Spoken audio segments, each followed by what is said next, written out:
So a whole ton of Space Marine units have suddenly got a lot more interesting. Let's talk about 10 Space Marine units that were drastically improved in Arks of Omen, and how they might be used when hitting the table.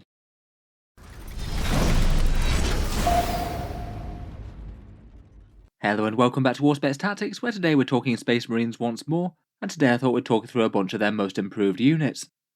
In the Arks of Omen, the Space Marines have got a whole load more efficient. They may have lost their Armour of Contempt, but they did get thrown a crazy amount of enormous points cuts, or game Devastator doctrine if they wanted, such as Iron Hands and sticky objectives for troops. I thought in this video we could run through 10 Space Marine units, talk about why they're improved and their current strengths and weaknesses, and how I think about fielding them in game. Again, for the purposes of today's video, I thought we'd focus on the core Codex units today, as opposed to going through all the supplements. Hopefully though I will be aiming to get out some videos for specific chapters, Blood Angels, Dark Angels and the like. Loads to talk about, so let's jump straight into it. First up, and taking a fairly drastic points cut, are the Heavy Intercessors. I'm still perhaps not 100% convinced they've caught up on all the other troop slots, as I did feel they were a little bit lacking before, but certainly dropping their models down from 28 points down to 23 is a very good start, a big 18% boost, and they also get their free Heavy Bolter. I feel like Heavy Intercessors for that cost are now looking like really quite a tanky unit, even with the loss of Armour of Contempt. 3 Gravis armor wounds for 23 points really is pretty nice, and the unit in general being a fair bit cheaper I think is pretty handy for their intended battlefield role. I feel like a lot of people just didn't really want to field them when you were spending 140 points to put them on objectives. It just perhaps felt a bit of a big commitment just to commit to holding a home field objective or something, when a cheaper unit might have done. I feel like their durability is their main selling feature, but they do put out some relatively good quality small arms fire with a lot of strength 5 shots. You've got the 3 different variants of heavy bolt rifle. I'd probably still be most tempted by the assault variant with the 3 shots, but I guess the heavy version is looking just a little bit better now you can get all game Devastator doctrine, particularly for some armies like say Imperial Fists or Iron Hands. I think if it were me I probably wouldn't go crazy on them, just perhaps run a unit or 2 in an army. They are okay for holding the battle line, but they definitely have their disadvantages. They're still a bit slow, and a bit mediocre in damage output against anything besides infantry. Maybe field them in units of 5 with the heavy bolter in there, camp home field objectives, and be really quite a painful unit to try and remove with transhuman physiology and Gravis armor. Definitely seems like a bit of a win for the Imperial Fist this one. They get on quite well with them between ignores cover and the extra bolter hits.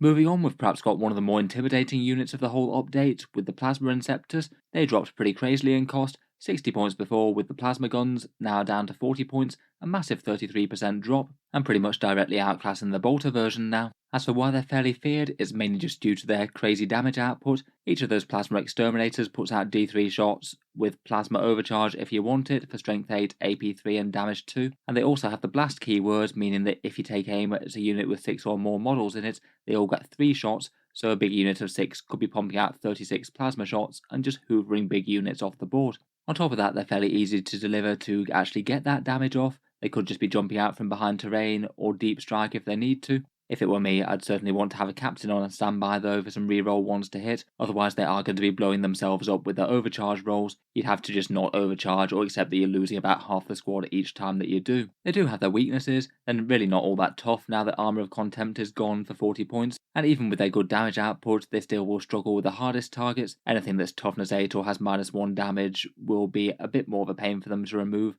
but then Space Marines aren't too bad at bringing the melter, as we'll see with a bunch of the other units.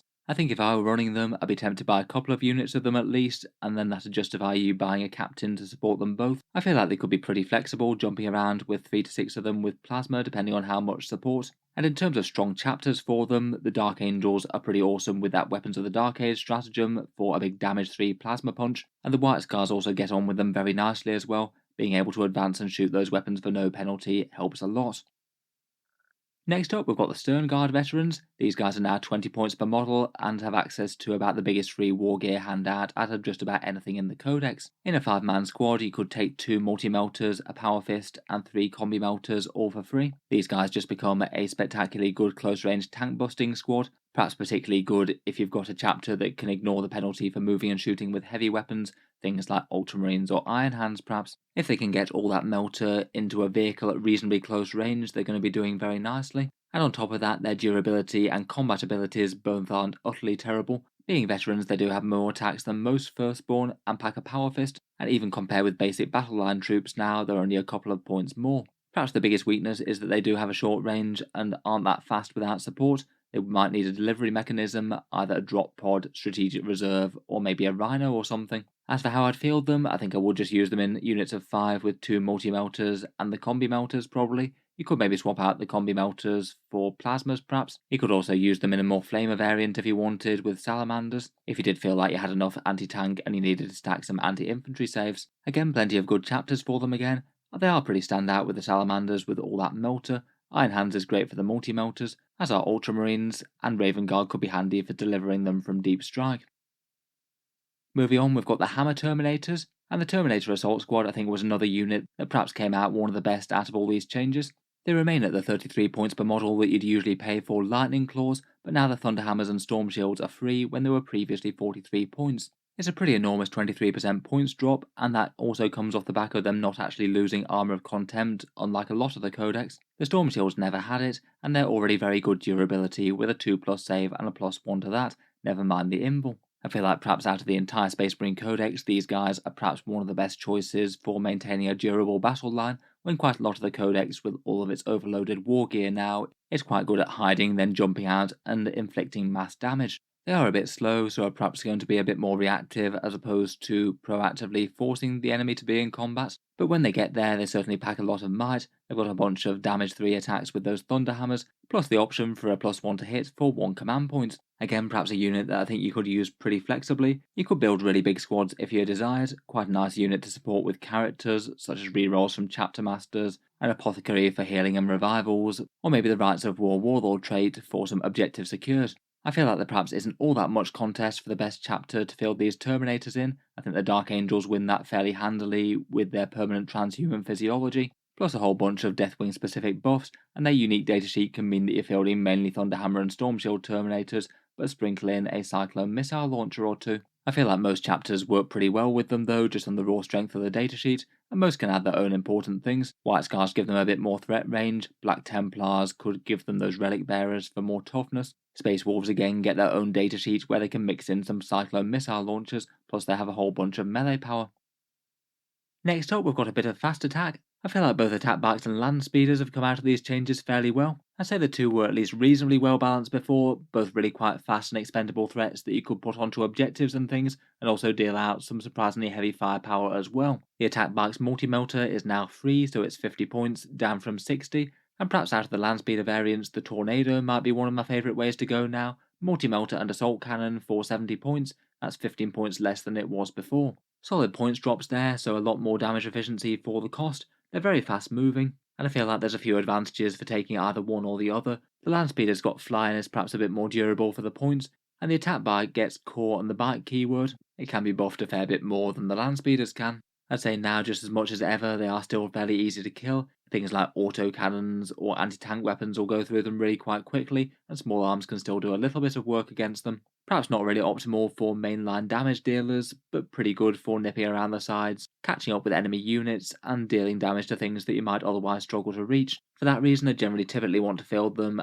as small units for swarming around a bit. I guess you could build the attack bikes to more if you were going to give them some character support of some sort. Could be okay in Ravenwing perhaps. Speaking of which, Dark Angels probably are one of the strongest chapters for these. The 5+ invul save from the Jinx special rule is pretty nice, plus all the extra support and the all-game Devastator doctrine that they get now. Otherwise, as ever, Iron Hands is worth a mention with things with heavy weapons. Devastator doctrine and rerolls all game long are perhaps particularly good for the land speeder, and Salamanders might well be worth a shout as well. Little units can make use of their reroll pretty efficiently, plus they get the melter boost.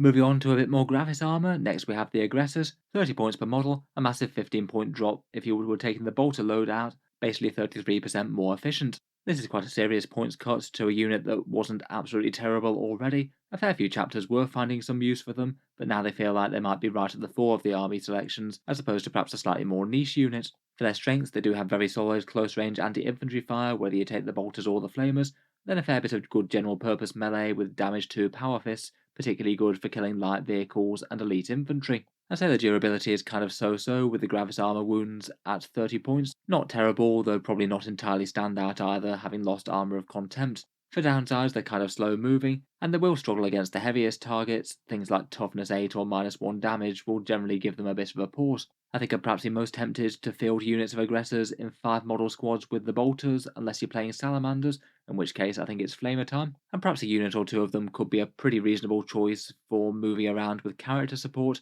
Giving Chapter Master rerolls seems very potent on them, giving them rerolls to hit in shooting and in combat. Besides the Salamanders, I feel like the White Scars are a particularly interesting chapter for them. It really helps with their threat range, as they get to move 5 plus d6 inches, and then still fire to full effect and charge at full effect if they want to. Moving on, out of the Space Marine armor that got points cuts, I feel like perhaps one of the single most standouts might be the Gladiator Reaper. 150 points including War Gear. That's a great big 40-point drop if you were taking the Stubber and the Icarus pod, which I did think were fairly good value for 5 points already for the amount of extra fire that they gave you. This is a fairly serious points drop at minus 22%, and these things are just looking generally threatening now at hoovering enemy infantry off the board. The Gladiator Reaper does put out an awful lot of shots now, and seems particularly nasty if you're going to be spending the majority of the game in Devastator Doctrine. For the main gun, that'd mean that you'd be getting 24 shots at strength 6, AP -2 and damage 1 each turn. That's a profile that's going to put some serious hurt on whatever it fires at. And then also, if it manages to get up close, then you've got another 20 shots at strength 4, AP -1 and damage 1 between the Stubber and the Bolters, plus the Icarus pod as well for a little bit of autocannon equivalent fire. It's really quite a lot of threat out of a unit that's at least reasonably fast, moving 10 inches around the board, and now it even gets its auto launchers included for free as well, so it can use Smokescreen for 1 CP if desired. Overall, I feel like it might be finally a non-core vehicle that's catching up with the Dreadnoughts in terms of fire support. This thing does look legitimately scary, particularly in Iron Hands. Obviously the shooting isn't going to be quite as effective against heavy targets, but it should still stack some saves against basically anything. Overall, particularly with the Devastator Doctrine change, I feel like this guy might be my favourite out of the 3 Gladiators now. If you're running multiple, it might well be worth taking along a Tech Marine for a +1 to hit and some repairs, and it definitely would like being Iron Hands, getting the all-game Devastator Doctrine with reroll 1s to hit. Moving on, we've got the Eradicators. These guys weren't necessarily one of the single most improved in terms of points cuts, but I feel like their damage profile already was really quite significant and pretty threatening to a bunch of armor. And while they will be weaker without the armor of Contempt, it looks like they're going to be punching up against vehicles even harder than before. Now you get the heavy melter rifles and the multi-melter included completely for free, and even if you're one of the chapters that are going to be taking the movement penalty, I still think it is probably worth the upgrade over the standard melter rifle. With their focused fire, the heavy melter rifles are going to be putting out 2 shots each at strength 8, AP -4, and a big damage d6 +2, d6 +4 within half range, and the multi-melter will be getting 4 shots all on its own, again at strength 8 and a more normal melter profile. The damage really is huge. Even if you didn't have any buffs going for them whatsoever, you still average something like 12 wounds to a toughness 7 vehicle, even outside of melter range. If you can make the stars align for them though, say you're in Iron Hands Devastator Doctrine within 12 inches, that would mean you're not taking the penalty, you're getting some rerolls, and you're also triggering the melter rule. Overall that adds up to a pretty spectacular 27 wounds, and a good chance of 1 dead vehicle even if it's a very tough one.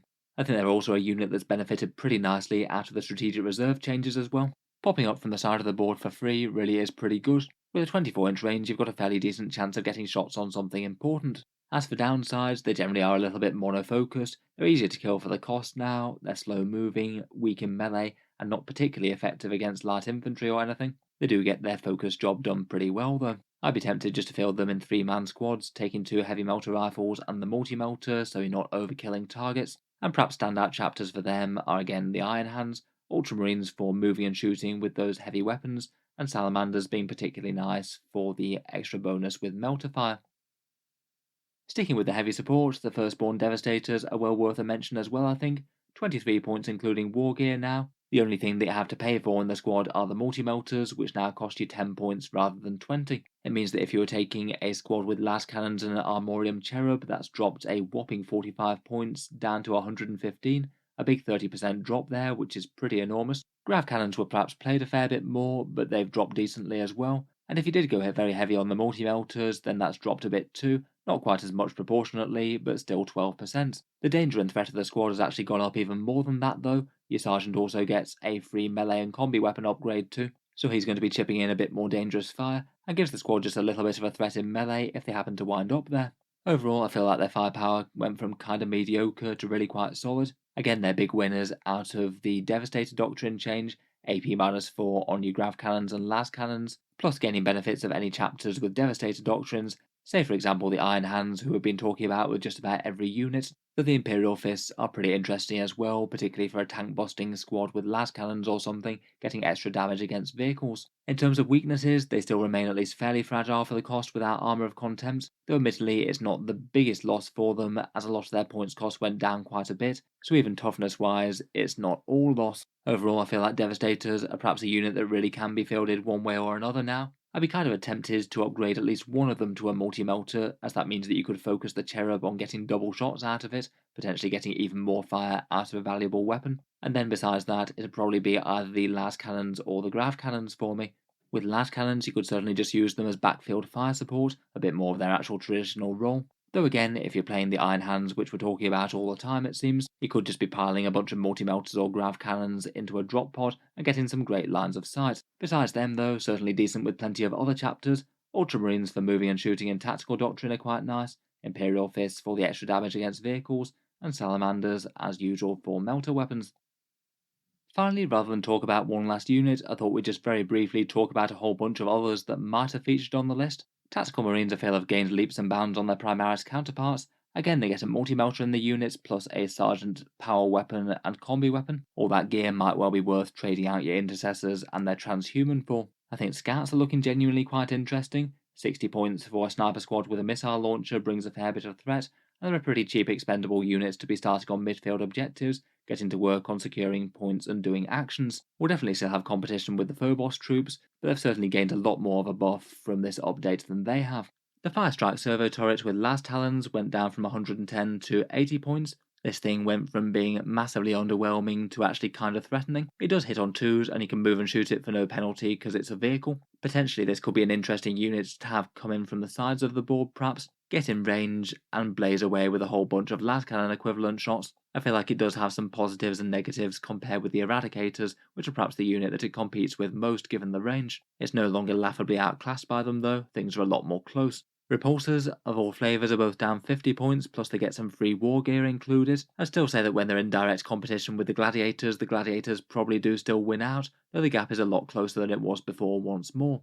Devastator Centurions with las cannons, they came down 15 points to 70. They weren't exactly being run en masse before, and I feel like they've maybe gained a bit, but perhaps they're still outcompeted by the various other sources of anti-tank out there. Eradicators, Sternguard, and Devastators are all looking great, and I feel like it might put them slightly ahead of them still. In the HQ section, perhaps one standout choice that dropped more than most was the Indomitus captain. He's the Primaris captain with the Power Sword and Storm Shield. He's now 80 points down from 105. Even at 105 points, if you were fielding a foot Primaris captain, he was perhaps one of the best ways to equip them. I feel like he competes a lot better with say the Firstborn jump pack and bike options that have got a bit more speed now. He is very cheap for his damage and survivability, plus his rerolls.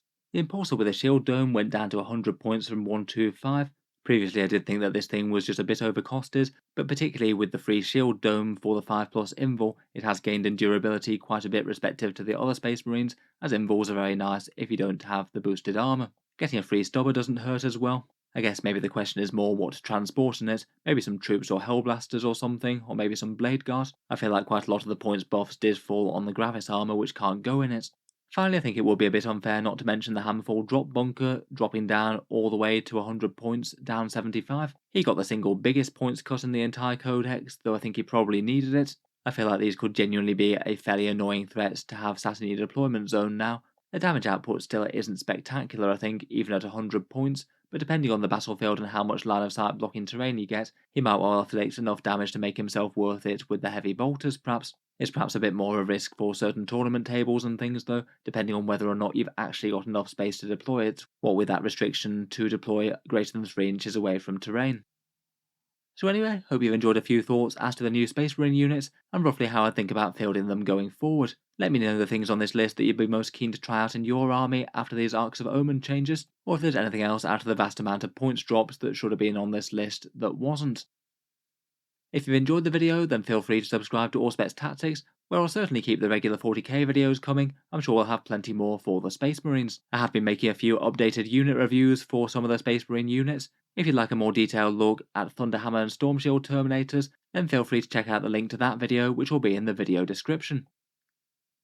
Finally, if you've enjoyed the video and you'd like to help support, I would just like to mention as well that Auspex Tactics does have a Patreon page, and you can find that linked in the video description also. Making all the content does take a fair amount of time and effort, and if you are enjoying quite a bit, then any support is enormously appreciated. Channel patrons do get a fair few advantages, seeing certain videos early, regular votes to see what sort of things happen next on the channel, and automatic entry into the regular prize giveaways with a chance to win some really big model kits each month. If any of that sounds good to you, or you'd just like to help support, the link is down in the video description below.